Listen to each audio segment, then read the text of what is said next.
1893 সালে যখন Sherlock Holmes সিরিজের দ্য ফাইনাল প্রবলেম পর্বটি পাবলিশ হলো, তখন চারদিকে একেবারে হইচই পড়ে গেল। হাজার হাজার লোক রাস্তায় নেমে গেল। কারণটি অবিশ্বাস্য। এই উপন্যাসে শার্লক হোমসের স্রষ্টা স্যার আর্থার কোনান ডয়েল শার্লককে মেরে ফেললেন। ব্যাস, আর যায় কোথায়? শুরু হলো আন্দোলন, শার্লককে ফিরিয়ে আনতে হবে। তবে মজার ব্যাপার হলো, এই আন্দোলনের নেপথ্যে ছিলেন স্বয়ং কোনান ডয়েলের মা। কারণ তিনি নিজেই ছেলের এই কালজয়ী চরিত্রের অনেক বড় ভক্ত ছিলেন। নিরুপায় ডোনাল্ডকে তাই শার্লককে ফিরিয়ে আনতেই হলো the adventure of the empty house গল্পের মাধ্যমে। এমনই ছিল স্যার আর্থার কোনান ডয়েল ও তার সৃষ্ট চরিত্র শার্লক হোমস সম্পর্ক। হ্যাঁ বন্ধুরা, বুকওয়ার্ম কর্তৃক আয়োজিত বায়োগ্রাফি পর্বে এবার থাকছে সারা পৃথিবী জুড়ে তুমুল জনপ্রিয় গোয়েন্দা চরিত্র শার্লক হোমসের স্রষ্টা স্যার আর্থার কোনান ডয়েলের বহুমাত্রিক এবং রোমাঞ্চপূর্ণ জীবনের কথা, সাথে আরো অজানা অনেক অনেক কথা। শেষ পর্যন্ত সাথেই থাকুন। পুরো নাম তার sir Arthur Ignatius Conan Doyle, যিনি কিনা একাধারে ছিলেন একজন ইতিহাসবিদ, তিনি শিকারী, ক্রীড়াবিদ, যুদ্ধ সাংবাদিক এবং আত্মিকবাদী। জন্ম নিয়েছেন 22 মে 1859 সালে। সারা বিশ্বে তিনি পরিচিত শার্লক হোমসের গল্পগুলোর জন্য। তবে অন্যান্য আরো অনেক কিছু রচনা সামগ্রী তার ছিল, যেগুলোর মধ্যে রয়েছে গল্প বিজ্ঞান, গল্প, নাটক, প্রেমের উপন্যাস, কবিতা, নন ফিকশন, ঐতিহাসিক উপন্যাস এবং রম্য রচনা ইত্যাদি।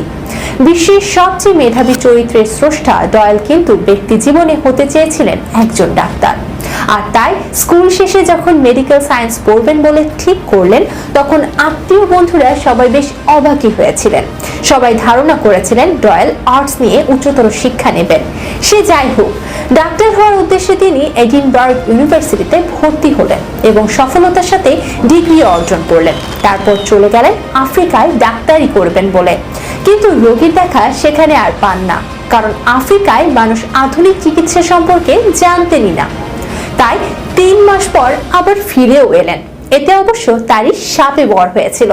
রোগীর পসার জমিনি বলে সাহিত্য চর্চায় প্রচুর সময় পেতেন। লেখালেখি শুরু করেন তখন থেকেই। ভাগ্যিস পসার জমিনি, নাহলে আমরা কি আজ শার্লক হোমসকে পেতাম? The name Sherlock Holmes and the address is 221B Baker Street. কিন্তু তার মানে এই নয় যে ডয়েল পেশাগত জীবনে সফল চিকিৎসক হতে চেষ্টা করেননি। চেষ্টা বেশ করেছিলেন। তাই যখন দেখলেন রোগীর পসার ঠিক জমছে না, তখন চোখের উপর গবেষণা জার্নাল প্রকাশ করে ডক্টরেট ডিগ্রি নিয়ে চক্ষু বিশেষজ্ঞ হিসেবে আত্মপ্রকাশ করলেন। কারণ সে সময় চক্ষু বিশেষজ্ঞদের অনেক দাম ছিল। কিন্তু এবারও বিধিবাম। ডয়েলের ভাগ্যের শিকে এখানেও ছিল না, বরং অবস্থা আরো খারাপ হলো। চক্ষু বিশেষজ্ঞ ডয়েলের চেম্বারে এবারেও একজন রোগীও দেখা মিলল না। অজ্ঞতা জীবিকার তাগিদে শেষ পর্যন্ত ডাক্তারি ছেড়ে পুরো দস্তুর সাহিত্যে মনোনিবেশ করতে হলো তাকে।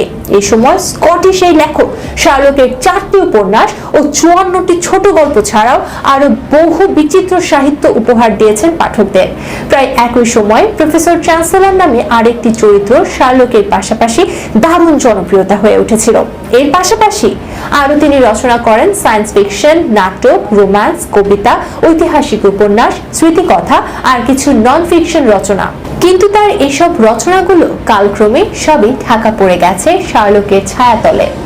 এমনই ছিল শার্লক হোমসের প্রভাব। তাছাড়া শার্লক হোমসকে নিয়ে লিখতে গিয়ে নতুন কোনো সাহিত্যেও মনোযোগ দিতে পারছিলেন না তিনি। তাই চিরতরে মেরে ফেলতে চেয়েছিলেন শার্লক হোমসকে, কিন্তু পাঠকদের চাপে সেটা করতে পারেননি। এডিনবার্গ বিশ্ববিদ্যালয়ে ডাক্তারি পড়ার সময় ডয়েলের সাথে পরিচয় হয় ডক্টর জোসেফ বেল। শল্য চিকিৎসক ডক্টর জোসেফ বেল নির্ভুল রোগ নির্ণয়ের পাশাপাশি সামান্য লক্ষণ দেখে তিনি রোগীর জীবন ও জীবিকার সন্ধান বলে দিতে পারতেন। এই সময় ডয়েল ডক্টর জোসেফ বেলের আউট পেশেন্ট ক্লার্ক হিসেবে কাজ করতেন। এখানেই তিনি রোগীদের ইতিহাস টোকার মধ্য দিয়ে মানুষের চরিত্র পর্যবেক্ষণ করা শিখে ফেললেন। এই বেলকে অনুসরণ করে ডয়েল শার্লক হোমস সৃষ্টি করেন। প্রিয় দর্শক, আপনারা কিন্তু শার্লক হোমস সৃষ্টি করতে না পারলেও এইরকম আরো অসংখ্য বায়োগ্রাফি, অডিও বুক, সামারি সহ হাজারো কন্টেন্ট এখন থেকে আপনারা সরাসরি পাবেন শুনবই অ্যাপে। পাশাপাশি বুকওয়ার্মের সকল দর্শকদের জন্য শুনবইয়ের যে কোনো সাবস্ক্রিপশনে থাকছে 50% ডিসকাউন্ট। এই জন্য ইউজ করতে হবে BW50 কোডটি। ধন্যবাদ। তবে ডয়েলও কিন্তু ছোটখাটো অনেক কেস সলভ করতে পারতেন। এই বিষয়ে একটা গল্প প্রচলিত আছে। একবার জর্জ এডালজি নামক এক ভদ্রলোক হুট করেই একটা পশু নির্যাতনের কেসে ফেঁসে গেলেন। পুলিশের তথ্য প্রমাণ সবই তার বিরুদ্ধে, মুক্তির কোনো রাস্তাও নাই। তবে পত্রিকায় বিবাদীর ছবি দেখে ডয়েলের কাছে ব্যাপারটা খটকা লেগে গেল। এমন দুর্বল শারীরিক গঠনের একজন কি করে এই ধরনের পশু নির্যাতনের দৈহিক ক্ষমতা রাখে? তারপরে যুক্তিতর্ক দিয়ে একসময় তার বিরুদ্ধে আনিত প্রমাণগুলো ঠিক না বলে পরিষ্কার করে দেন বিচারকদের সামনে। ফলে মুক্তি পান জর্জ এডালজি। ডয়েলের স্যার উপাধি পাওয়াটা অবিশ্বাস্য মনে হলেও এটি তিনি পেয়েছিলেন তার বোয়ার যুদ্ধ নিয়ে নন ফিকশনগুলো লেখার জন্য। ডয়েল ব্রিটেনের রানীর কাছ থেকে যে নাইটহুড উপাধি পেয়েছেন তা কিন্তু মোটেও শার্লক হোমসের জন্য নয়। শেষ বয়সে এসে লেখক অনেকটাই আধ্যাত্মিক হয়ে পড়েন। একবার পরিজনরা তার একটি সফরে বাধা দেন। বাধার জবাবে তিনি জন্মিলে মরিতে হবে ধরনের সান্ত্বনা রচনা লিখে সফরে যান।